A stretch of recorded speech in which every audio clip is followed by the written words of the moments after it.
প্রতিযোগিতা কেতাবের মধ্যে পাওয়া যায়। ওই মদিনার যুবকেরা মদিনার এই প্রতিযোগিতা শুরু করলো। আল্লাহর নবী মায়ার নবী রাহমাতুল লিল আলামিন মদিনার বুকে আসছে। আগে সর্বপ্রথম আল্লাহর নবী নূরানি মুখটা কে আগে দেখবে? মদিনার যুবকেরা, মদিনার তরুণেরা এই প্রতিযোগিতায় পাহাড়ের সবচেয়ে উপরে উঠে তারা নবীকে দেখার জন্য ব্যাকুল হয়ে তাকিয়ে আছে। ও যারা যুবকেরা, আল্লাহ নবী যখন মদিনায় প্রবেশ করলেন, মদিনায় প্রবেশ করার পর কিতাবের মধ্যে পাওয়া যায় ওই মদিনার যুবকেরা, নওজওয়ানেরা, তরুণেরা তারা আল্লাহ নবীর ওই নূরানি মুখ দেখার পর, আল্লাহর নবীর ওই নূরানি বদন দেখার পর কিতাবের মধ্যে পাওয়া যায় ওই মদিনার যুবকেরা, নওজওয়ানেরা, তরুণেরা, ছোট ছোট বাচ্চারা এত আনন্দিত হলে কিতাবের মধ্যে পাওয়া যায় তারা যেন মনে হলো আসমানের চাঁদটা তারা হাতের মধ্যে পেয়ে গিয়েছে। তাহলে তাদের মহব্বত আর আমাদের মহব্বত কথা বুঝতে পারছেন? তাদের মহব্বত রাসূলকে দেখে তারা খুশিতে বানিবা। এমন সাহাবী ছিলেন আল্লাহর নবীকে যদি একদিন না দেখতে পেতেন তারা কিছু কিছু সাহাবী তারা পাগল হয়ে যেতেন। আল্লাহর নবীকে যদি একদিন না দেখতে পেতেন সাহাবীরা বলছে আমাদের কলিজার মধ্যে একটা জ্বালা যন্ত্রণা শুরু হয়ে যেত। সুবহানাল্লাহ। ভাইরা আমার, বাবাজিরা, আল্লাহর নবী মদিনায় চলে গেলেন হিজরত করে। মদিনায় যাওয়ার পর আল্লাহর নবী কিছু ভক্ত, কিছু ভালোবাসার মানুষ মক্কার জমিনে ছিল। বাবা, মক্কার জমিনের মধ্যে নবীকে দেখতে পায় না। এক সপ্তাহ হলো নবীকে দেখতে পায় না। কেমন নবীকে তারা ভালোবাসতেন। একদিন আল্লাহর নবী আল্লাহর নবী আসরের নামাজ পড়ে মদিনা মুনাওয়ারায় বসে আছেন। এক সাহাবী প্রশ্ন করলেন, ইয়া রাসূলুল্লাহ, হাবিবাল্লাহ, ইয়া রাসূলুল্লাহ, হাবিবাল্লাহ, কিয়ামত কবে হবে হুজুর? আল্লাহর নবী বললেন, বাবা, কিয়ামত একদিন হবেই হবে, তুমি ভালো করে শুনে নাও। তুমি কিয়ামতের কথা জিজ্ঞাসা করছো ঠিক আছে, কিন্তু ওই কিয়ামতের জন্য তুমি কিছু তৈরি করেছো নাকি? আল্লাহর নবী সাহাবী বলেছিলেন, ইয়া রাসূলুল্লাহ, হাবিবাল্লাহ, আমি কিয়ামতের জন্য, পরকালের জন্য কিছু তৈরি করতে পারিনি হুজুর। তবে হুজুর, আমার জীবনে আমি ফরজ নামাজটা পড়ি, আমার জীবনে ফরজ রোজাটা করি, আমার জীবনে আমি ফরজ হজটা করি, আমার জীবনে আমি সুন্নত নামাজটা পড়ি, সুন্নত রোজাটা করি। ইয়া রাসূলুল্লাহ, হাবিবাল্লাহ, তেমন কিছু আমি করতে পারিনি। তবে ইয়া রাসূলুল্লাহ, হাবিবাল্লাহ, আমি সাহাবী এটাই বলতে চাই, আমি আমার জীবনের মধ্যে আল্লাহ এবং আল্লাহ রাসূলকে ভালোবেসেছি। সুবহানাল্লাহ, সুবহানাল্লাহ। নবীকে দিল থেকে প্যার করে থাকো, মহব্বত করে থাকো, ভালো করে শুনে নাও। আমি নবী জানায় দিলাম, আসরের ময়দানে দুনিয়ার বুকে যে যাকে বেশি ভালোবাসবে, বেশি মহব্বত করবে, আমার আল্লাহ তাআলা আসরের ময়দানে তার সাথে তার একসঙ্গে জান্নাতের মধ্যে পাশাপাশি বসাবে। সুবহানাল্লাহ। আল্লাহ নবীর এই কথা শুনে সাহাবায়ে কেরাম পাগল হয়ে গেলেন। আমি নবীকে মহব্বত করি, ভালোবাসি, এমন ভালোবাসা দেখালেন, এমন মহব্বত দেখালেন। বাবা, কিতাবের মধ্যে পাওয়া যায় আল্লাহর নবী যখন মক্কা থেকে মদিনায় হিজরত করলেন, হিজরত করার পর ওই মক্কার মধ্যে নবীর ভালোবাসার কিছু মানুষ ছিল, তার মধ্যে 9 জন মহিলা ছিল। এই 9 জন মহিলা আল্লাহর নবীকে বড় ভালোবাসে, বড় মহব্বত করে, আল্লাহর নবীকে বড় প্যার করে। আল্লাহর নবী মদিনায় চলে গেলেন। এক সপ্তাহ কালে নবীকে দেখতে পায় না, নবীর নূরানি কদম চোখে পড়ে না। ওই মক্কার 9 জন মহিলা আল্লাহর নবীকে না দেখতে পেয়ে তাদের দিলের মধ্যে আগুন জ্বালা শুরু হয়ে গেল, কলিজার মধ্যে তাদের আগুন জ্বালা শুরু হয়ে গেল, কলিজার মধ্যে একটা জ্বালা যন্ত্রণা শুরু হয়ে গেল। ভাইরা, বাবাজিরা, আল্লাহর নবীকে না দেখতে পেয়ে এক সপ্তাহ পর ওই মদিনা মক্কার 9 জন মহিলা 9 জনের মধ্যে একজন লিডার ছিল।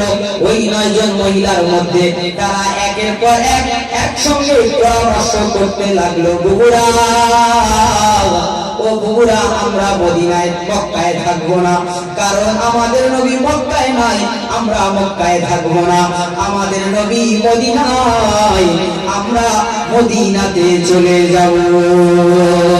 চলে বলেন আরে চলে বলেন।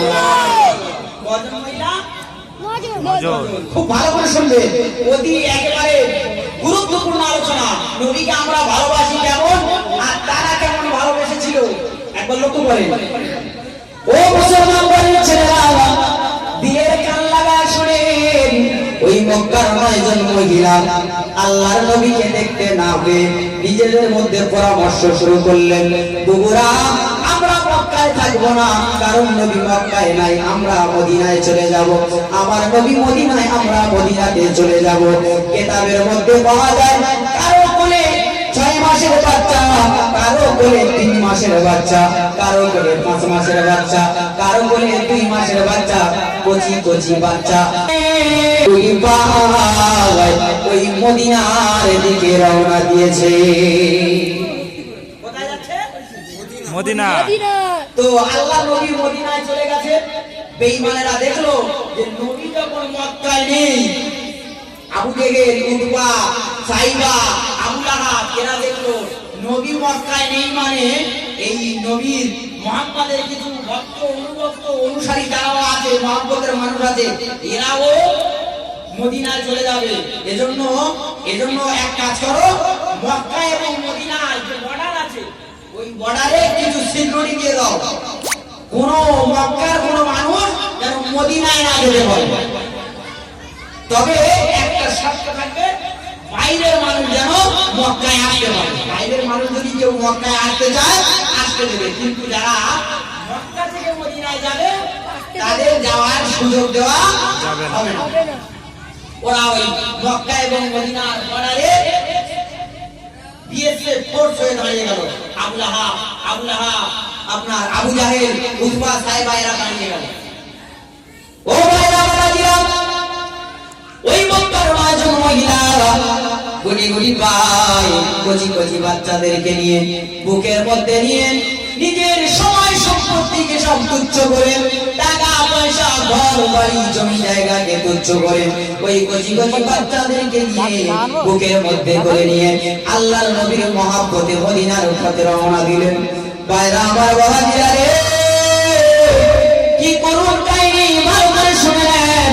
ওই মক্কার 9 জন মহিলা কি মহব্বত করেছিলেন নবীকে কেমন প্যার করেছিলেন। ওই মক্কার 9 জন মহিলা কচি কচি বাচ্চাদেরকে নিয়ে যখন মদিনার ওই বর্ডারের মধ্যে হাজির হয়ে গেল, কিতাবের মধ্যে পাওয়া যায় ওই বেঈমানেরা, কাফেররা, আবু জাহেলরা, আবু লাহাবরা, উতবা, সাইবারা ওই মক্কার 9 জন মহিলাকে বলল, এই মক্কার মহিলারা তোমরা দাঁড়াও, কোথায় যাও, আমাদের কাছে কৈফিয়ত দিতে হবে। কোথায় যাচ্ছ? মক্কার 9 জন মহিলা বলেন, এই বেঈমানেরা ভালো করে শুনে নে, আমরা আল্লাহর নবী মুহাম্মদুর রাসূলুল্লাহ সাল্লাল্লাহু আলাইহি সাল্লামের প্রতি ঈমান এনেছি, নবীকে মহব্বত করেছি, নবীকে ভালোবেসেছি। আমাদের দিলের মধ্যে শুধু একটাই নাম, মুহাম্মদ। আমরা মুহাম্মদ মক্কাতে নাই, আমাদের নবী মক্কাতে নাই, আমরা মক্কাতে থাকবো না, আমাদের নবী মদিনায়, আমরা মদিনাতে চলে যাব। আমার বাবাজিরা, যেই নাকি এই কথা বলা হলো, মক্কার 9 জন মহিলা যখন এই কথা বলে দিলে, ওই আবু জাহেল, ওই আবু লাহাব, ওই উতবা, ওই সাইবা বলল, এ মহিলা ভালো করে শুনে নাও, মদিনায় যেতে পারবে না, তোমাদের মদিনায় যাওয়ার সুযোগ দেওয়া হবে না। বলার সাথে সাথে ওই বেঈমানেরা, ওই কাফেররা, মুশরিকরা ওই মক্কার 9 জন মহিলা বাচ্চার কোল থেকে ওই 9 মাসের 6 মাসের আপনার 3 মাসের কচি কচি বাচ্চাদেরকে মায়ের কোল থেকে ছিনিয়ে নিয়ে ওই মক্কার মরুভূমির উপরে, বালুর উপরে, রোদের উপরে শুইয়ে দিয়ে, বাবা রৌদ্রের উপরে শুইয়ে দিয়ে ওই কচি কচি 2 মাস, 3 মাস, 4 মাস, 5 মাসের বাচ্চা মায়ের কোল থেকে থেকে ছিনিয়ে নিয়ে বালুর উপরে শুইয়ে দিয়ে বলল, রে এ মক্কার মহিলারা ভালো করে শুনে নে, এই মহিলারা তোরা যদি মুহাম্মদকে না চেয়ে মদিনায় যদি না যা, বাড়িতে যদি ফিরে যা, তোদের বাচ্চা তোদের জীবিত ফেরত দেব।